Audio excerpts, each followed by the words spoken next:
Mga ka-e-bike, good morning. Meron tayo ngayong pagtutunan ng pansin. May tanong kasi sa atin kung pwede ba daw lagyan ng automatic wiper ang e-bike na walang automatic na wiper. Tapos na walang connection, kung paano ba siya i-didirekta. Wala siyang connection na para sa automatic na wiper kasi manual lang. Ngayon gusto niyang i-automatic na wiper pero walang connection ng harness niya. Hindi mo na rin kakailanganin ng converter para mas mapapadali yung gawain mo, no? E-bike na walang wiper at walang inverter, pwede ba? Pwede yan guys, tara, let's go. Ito guys yung sinasabi natin automatic na wiper. Ayan. Ngayon, ito yung harness kasi usually naman karamihan ngayon ng mga e-bike ngayon guys, nakadepende na dito sa harness na yan. Dito na nagko-connection lahat yan. Makikita mo dito yung para sa wiper na automatic, dito mo siya hahanapin. Ito kasi wala no? Ngayon, bibigyan natin ng sagot yung tanong nila, sir. Okay. Pwede mo naman siyang lagyan ng automatic na wiper kahit wala siyang connection sa harness. Tapos, hindi mo nagagamitan ng inverter. Pwede naman yun, no? Papakita ko yung pagkakaiba ng ng wiper. Okay. Ito yung dalawang klase ng automatic na wiper. Itong isa is 12 volts. Okay. Ito tayo guys 4820 tayo, 3 wheels yan. Ito guys 12 volts. Okay. Itong isa dito, ayan 60 volts. Okay, ibig sabihin yan 4860 kaya niyang bitbitin yan guys. Hindi mo nakakailangan yan ng inverter. Ito yung kakailanganin mo ng inverter, 12 volts. Yan yung pagkakaiba nila, no guys. 12 volts kailangan mo ng inverter. Ito hindi mo na kailangan ng inverter. Kung paano yan guys, tara i-check nyo. Sundan nyo lang ako guys. Tara. Una natin gagawin guys, install muna natin to 60. Install muna natin ng maayos, no? Okay.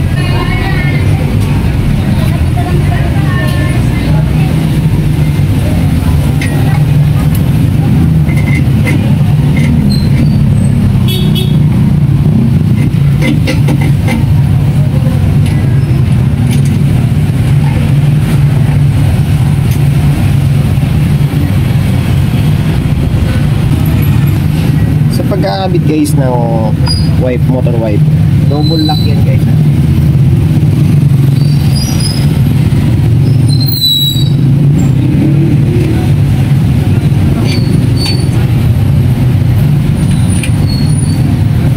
Siguraduhin nyo lagi may quit.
Okay guys, na-install na natin ayan yung wiper.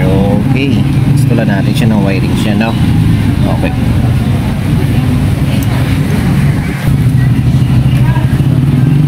At ito na nga yun guys, bubuksan na muna natin yung battery.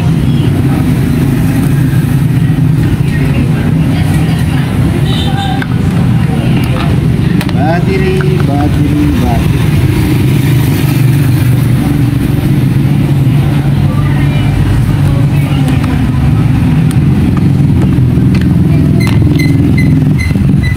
Guys, inuulit ko.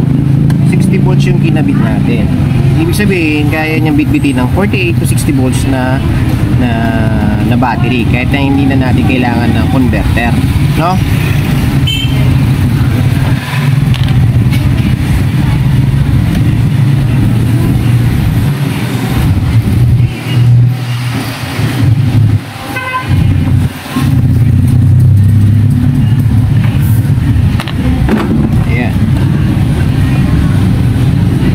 Ito yung battery.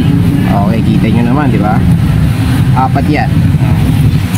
Apat na 12.20 volts yan. No?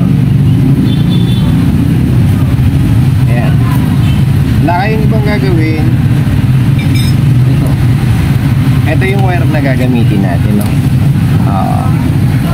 Check lang natin yan. Ito yung ididirekta natin sa... Ayan. Check, kita ba? Yan yung i-connecta natin sa wiper.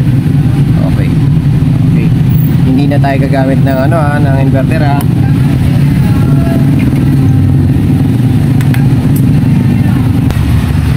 At ayun nga guys, meron sa ating nagpapaturo. Ayan o. Video call kami yan guys Okay, doon sa kabilang shop din naman yan. Nasiraan yung doon sa kabilang shop ngayon. Kailangan i-demo. Guys, okay, shout out sa'yo pre. Sorry lang usap lang muna kami. At eto na nga guys, tapos na tayo doon sa pagkikipag-usap natin. Eto yun pinadaan natin sa may battery, no? Simula sa battery. Ngayon, itong red, kukonekta na natin sa red, no? Okay, itong red na wire na to.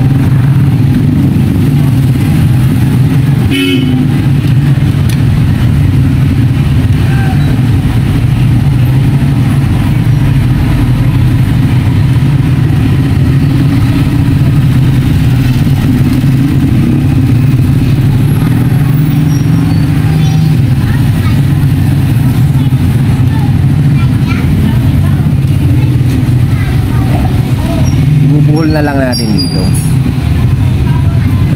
Kasi may ipit naman yan no?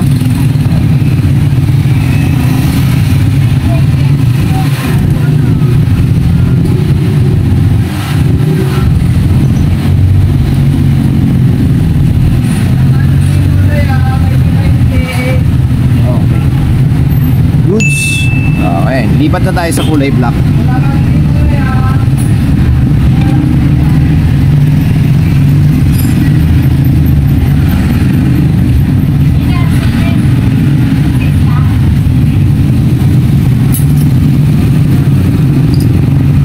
Guys, hindi tayo gumamit ng ganito na inverter Okay.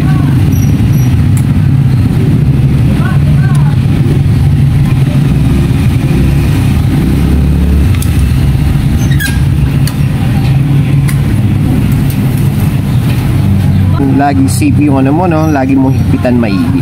Kasi pwedeng mag-loose yan. Yan kasi pag nalubak yung e-bike mo, possible baka pwedeng mag-loose. Okay.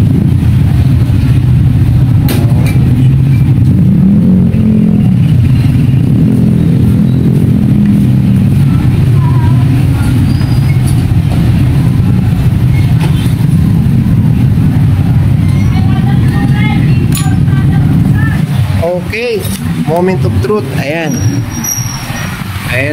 yung connection natin. Dito natin pinadaan sa may butas ng battery, no? Ayan ito yung wire nya. Ayun, kita ba? Ayun, yung red nasa red, yung black nasa black. Ito ngayon yung wire nya. Ito yung wire nya, no guys? Okay, bago natin ibalik yan doon sa loob, bago natin ilagay dyan uli, kailangan mo muna i-test, no? Okay, i-test muna natin ito yung connection nya guys. Plug muna natin.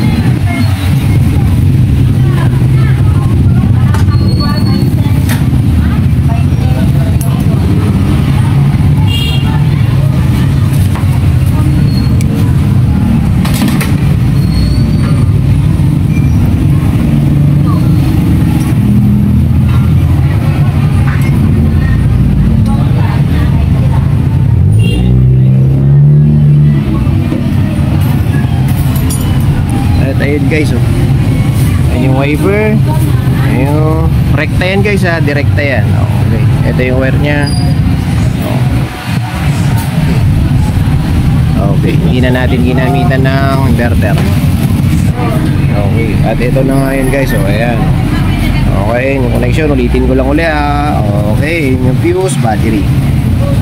Moment of truth. Ayan. O. Ayan ang malapitan. Tingnan natin kung gagana siya. Ayun guys. Ayun guys, gumagana na.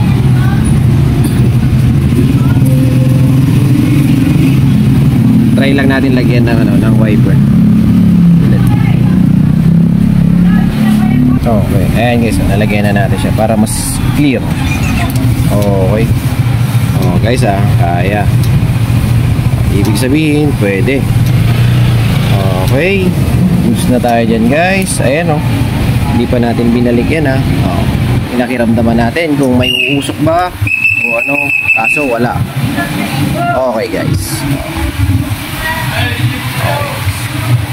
E-bike na walang connection ng inverter o converter, pwedeng lagyan ng e-bike nyo mga boss, padam, na automatic wiper kahit wala kayong connection sa harness. Direct lang. Pero pipiliin yung wiper. Dapat lagi na sa 4860 ang makuha nyo. Kasi kapag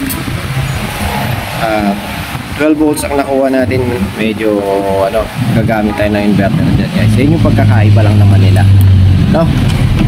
Okay, sana nakatulong ako dito ang video ko. Ride safe, power. At eto na nga pa talaga guys. Ito na yung finished product natin. Ayan, yung wiper na kinabit natin. Ayan, connection niya na wire. Ayan, baba. Okay. Tapos pinadaan ko na lang guys sa silong, no? Okay. Ito yung battery.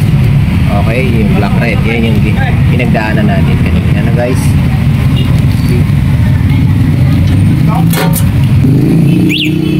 Okay, yan siya guys. Gumagana na siya guys. Check. Okay, yung wiper natin. Okay, sana nakatulong yung simpleng video ko guys. Okay, ride safe, power.